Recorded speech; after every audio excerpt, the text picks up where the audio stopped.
জিলহজের এই 10টা দিনের ইবাদত করলে আল্লাহ তাআলার কাছে এটা যত প্রিয় হয়, অন্য কোনো সময় ইবাদতে আল্লাহ তাআলার কাছে এত প্রিয় না।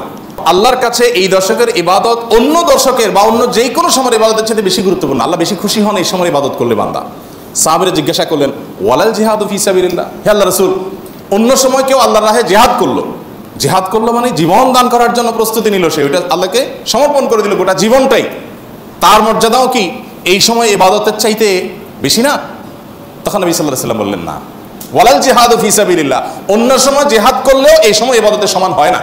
তবে যদি অন্য সময় কেউ জিহাদে যে তার জীবন, তার সম্পদ যা নিয়ে গেছে সব বিলীন করে উৎসর্গ করে দেয় আল্লাহকে খুশি করার জন্য, তার মর্যাদা সবকিছুর ঊর্ধ্বে, সেই মুজাহিদের কথা ভিন্ন।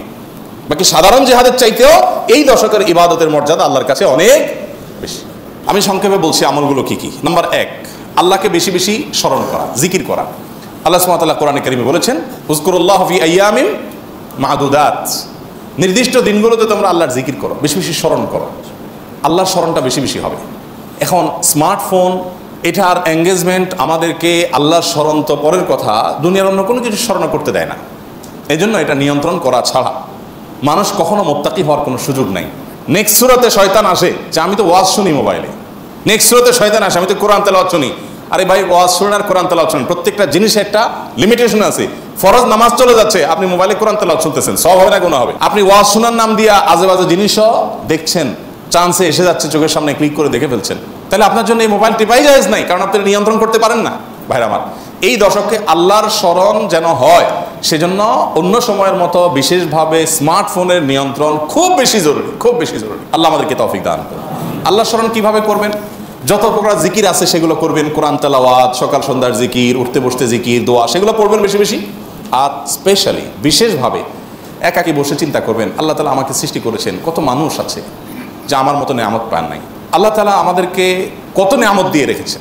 সেদিন এক ভদ্রলোকের একটা প্রশিক্ষণ অংশগ্রহণ করেছে, উনি প্রশিক্ষণ দিতে গিয়ে একটা কথা বলেন যে ভাই, আমাদের সাথে শিম্পাঞ্জির মিল 99.9 কত পার্সেন্ট যেন উনি বললেন, অর্থাৎ 100-র কাছাকাছি, সামান্য একটু বেশ কম হওয়ার কারণে ওর শিম্পাঞ্জি হয়েছে, আমি মানুষ হয়েছি। আল্লাহ তাআলা সৃষ্টি করছেন যে সব কিছুতে প্রায় কাছাকাছি, একটু পার্থক্য, এই জন্য আমি মানুষ হয়েছি আর সো ওইটা হয়েছে। এই যে পার্থক্যটুকু, এই সামান্য পার্থক্যটুকু যদি একটু হেরফের হয়ে যায়, মানে 0.1% বা তারও অর্ধেকও যদি হেরফের হয়, তখন একটা মানুষ বিকলাঙ্গ হয়ে, প্রতিবন্ধী হয়ে জন্ম নেয়।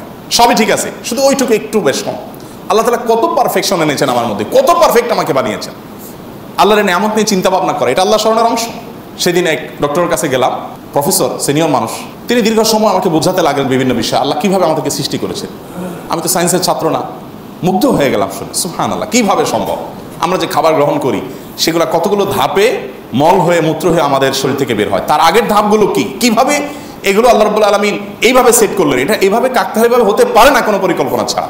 মলদার সম্পর্কে বললেন যে মলদার নিচে, এখানে আল্লাহ পিঠে দিয়ে দিতেন, বুকে দিয়ে দিতেন, তাহলে আপনি কিভাবে আপনার শরীরের আবর্জনাগুলো বের করতেন, কত কঠিন হতো।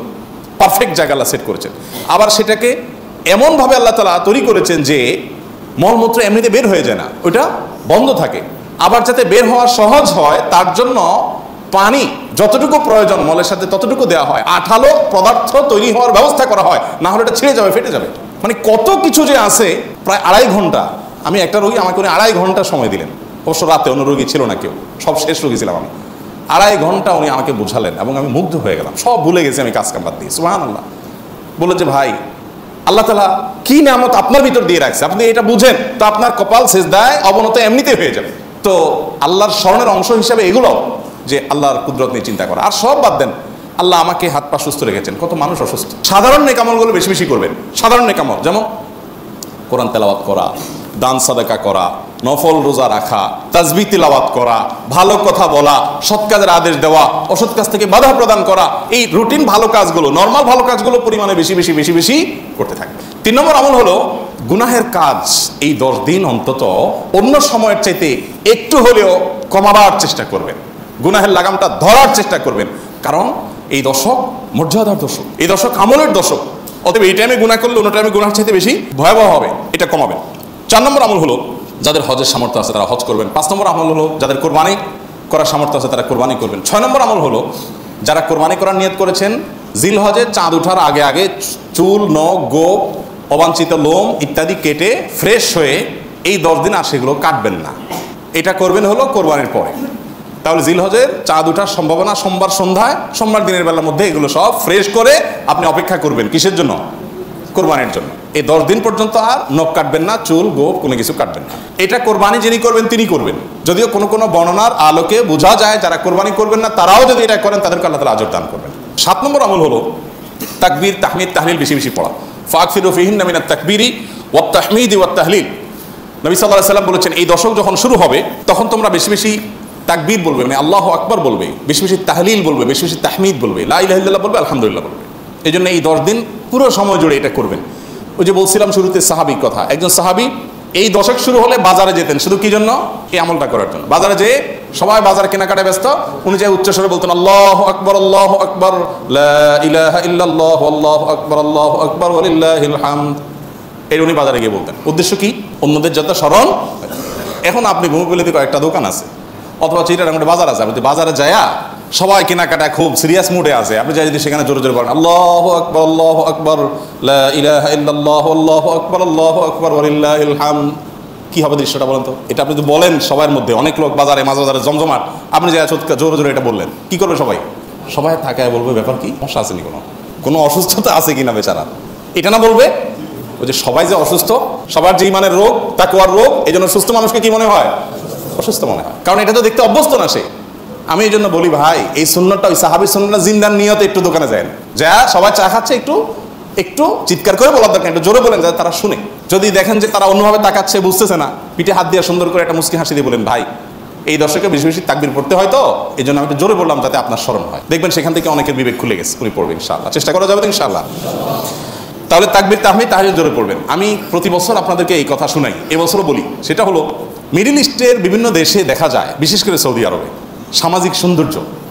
বিভিন্ন গলিতে যখন ঢুকবেন জিলহজের এই 10 দিন আপনি দেখবেন তাদের গেটের ওখানে ছোট্ট একটা ওই যে ব্লুটুথ ডিভাইস লাগানো আছে, এখানে সারাক্ষণ তাকবীর সুমধুর কণ্ঠে চলছে, আল্লাহু আকবার, আল্লাহু আকবার, লা ইলাহা ইল্লাল্লাহ, আল্লাহু আকবার, আল্লাহু আকবার, লিল্লাহিল হামদ।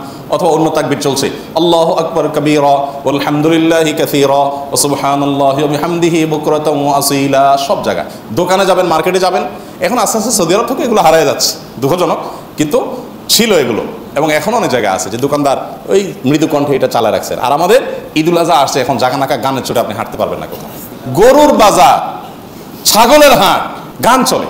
এখানে আমি যখন ভূমি বলেছিলাম এইখানে যে বাজার হয়, আমি যাই থামাইছি 2 দিন, যাই সেখানে কমিটির লোকদেরকে ধরলাম, ভাই ঈদুল আজহা একটা ধর্মীয় দিবস, কাজটা ধর্মীয়, আর সেখানে আপনি জাগানাকা গান লাগায়া গরু বেচতেছেন, ছাগল বেচতেছেন। আল্লাহ তো বিবেক দিছে অন্তত, এখানে অন্য কিছু লাগান, এটা কি রে ভাই? আর আপনার গানের অত্যাচারে আশেপাশে মানুষ ঘুমাতে পারে না, থাকতে পারে না, এ কি মানুষ? এগুলো মনুষ্যত্ব তো থাকার কথা না। 2 বার আমি গেছি শরীরে, এবং যা তাদেরকে অনুরোধ করে হাতে পায়ে ধরে বুঝায় থামাইছি। সারা বাংলাদেশে এই চিত্র, আপনি কয় জায়গায় যাবেন যে জাকানাকা গান চলছে, চলার কথা তাকবীর তাহমিদ তাহলিল। তো আমরা চেষ্টা করবো তো ইনশাআল্লাহ তাকবীর তাহমিদ তাহলিল করার, বাচ্চাদেরকে শিখিয়ে দিব।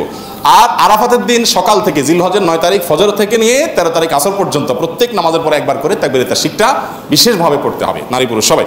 আর 9 নম্বর আমল হলো আরাফাত দিন রোজা রাখবেন। আরাফাত দিন রোজা রাখলে কি লাভ হবে? 1 বছর আগে আর 1 বছর পরে, অগ্রিম। পরের বছর যদি বাঁচেন সেটারও ছোটোখাটো গুনাহগুলো আল্লাহ তাআলা মাফ করে দিবেন। আর 10 নম্বর আমল হলো ঈদুল আজহার সকল সুন্নাতগুলো আদায় করবেন। চেষ্টা করবো তো আমরা ইনশাআল্লাহ। আল্লাহ আমাদের সবাইকে আমলের তৌফিক দান করুন।